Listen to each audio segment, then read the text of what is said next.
Erickson Library. It is Rhonda back with another installment of Whatcha Readin' Wednesday, and we are nearing the end of February. Hard to believe. So February is Black History Month, so I've had a display up in the YA area for the entire month, and I will keep it up for another couple weeks. And it is book picks that coincide with Black History Month to celebrate Black authors, Black stories. So I really hope that you have a chance to come on in, take a look at the display. It's towards the back of the YA area. I always have a theme going on there and I change it up every month. But if you're not able to come in, we are happy to help you find books if you just send us an email, give us a phone call. I love helping people find their next favorite book. So I'm going to start with one that I recently read. I have had this on my to be read list for a long time. So I decided with Black History Month, now is the time to read it. I finally need to get it done. And I loved it. It is called Pride.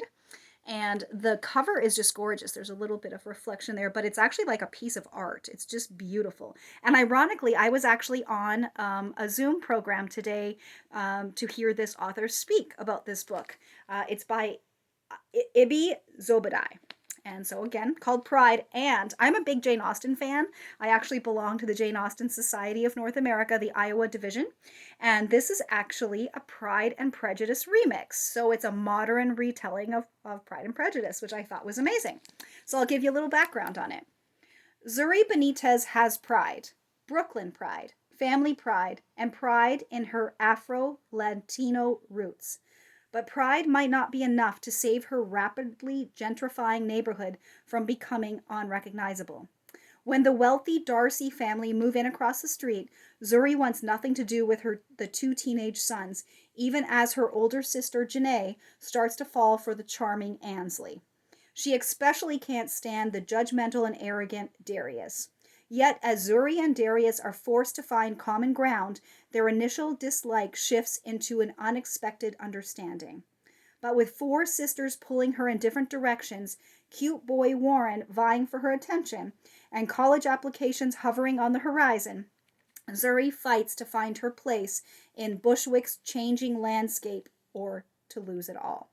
In this timely update of Jane Austen's Pride and Prejudice, critically acclaimed author Ibidi Zobadai skillfully balances cultural identity, class, and gentrification against the heady magic of first love in her vibrant reimagining of this beloved classic, Pride. And the artwork inside is just gorgeous as well. So really, really neatly done. And this one is called The Lions of Little Rock by Kristen Levine. And it says, friendship is more than skin deep. 12-year-old Marley, who is shy and quiet, feels like her whole world is falling apart, and she's sure that starting middle school is only going to make things worse, until she meets Liz, the new girl. It may look as if they have nothing in common. Liz always knows the right thing to say, and Marley can barely stand to speak up in class, but they become fast friends. Then Liz is caught passing for white and leaves school without even a goodbye. Marley decides that she wants her friend back, but to stay friends, Marley and Liz must be willing to take on segregation and the dangers their friendship could bring to both their families. The Lions of Little Rock. And this one is by very popular author Angie Thomas, who also wrote The Hate You Give, which we also have at the library, and it actually is a movie, and we do have the movie as well. This one is called On the Come Up. And it has actually won several awards, as well as The Hate You Give has won awards too. 16-year-old Bree wants to be one of the greatest mortals of all time, or at least win her first battle. As the daughter of an underground hip-hop legend who died right before he hit it big, Bree's got massive shoes to fill. But it's hard to get your come up when you're labeled a hoodlum at school and your fridge at home is empty after your mom loses her job. So Bree pours her anger and frustration into her first song, which goes viral, for all the wrong reasons.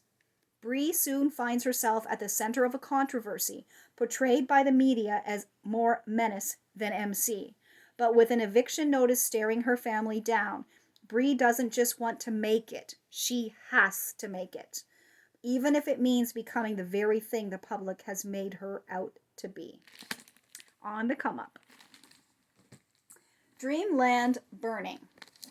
And I love the cover of this. It's neat with the colors and a very historical cover. And it says, "History isn't over yet." I was alone in the quiet and the dark again, wishing I knew if Ruby was safe, until the shot sounded. Just one, far off. Then another.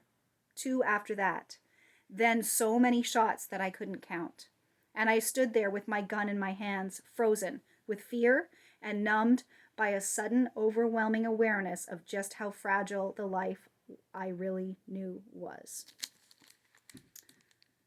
When 17-year-old Rowan Chase finds a skeleton on her family's property, she has no idea that investigating the brutal century-old murder will lead to a summer of painful discoveries about the past, the present, and herself. 100 years earlier, a single violent encounter propels 17-year-old Will Tillman into a racial firestorm. In a country rife with violence against blacks and a hometown segregated by Jim Crow, Will undertakes a painful journey towards self-discovery and must confront his own inner demons as he struggles to do what's right the night Tulsa burns. Dreamland Burning. And that is by Jennifer Latham. And finally, we have one by Jason Reynolds, who is a super popular author and who I've talked about before in previous Whatcha Readin' Wednesday episodes. He is the young adult ambassador for the Library of Congress this year. So this is called Long Way Down.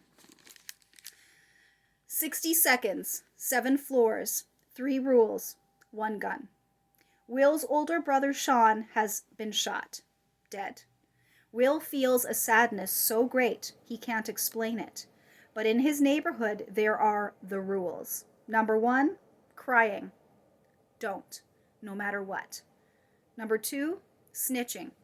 Don't, no matter what. Number 3, revenge. Do, no matter what. But bullets miss. You can get the wrong guy. And there's always someone else who knows to follow the rules. Long Way Down by Jason Reynolds. So I hope you enjoyed some of those suggestions. And next week, I'm actually going to be having a craft to honor Black History Month. So starting on Monday, the 22nd, you can come to the library and pick up a paper weaving kit. And then I will be on Zoom next Saturday. So the 27th, you can join me live and I will show you what to do with the paper weaving kit to create a replica of a kente cloth, which is African in nature, and there's a lot of history behind the kente cloth and the embroidery that they do for their fabrics. So I'm going to share some of that history with you, as well as show you how to create the kente cloth. But if you can't make it live on Zoom, I also will be recording part of the program, so you can always watch it later. We have a YouTube channel that we've dedicated to the teens at Erickson Library, where I'm putting all these Whatcha Readin' Wednesday videos, as well as videos for some of the programs that we've had. So I hope that you will check that out, subscribe to it, and we just love having you as patrons here at Erickson Library. The teens are so important, and I miss seeing you all in person for our programs, but I love being able to reach you virtually right now until we can all get back to normal. But I hope you all stay safe and healthy and happy, and just let me know if you need me to help you find your next great read at Erickson Library. Take care. See you next week.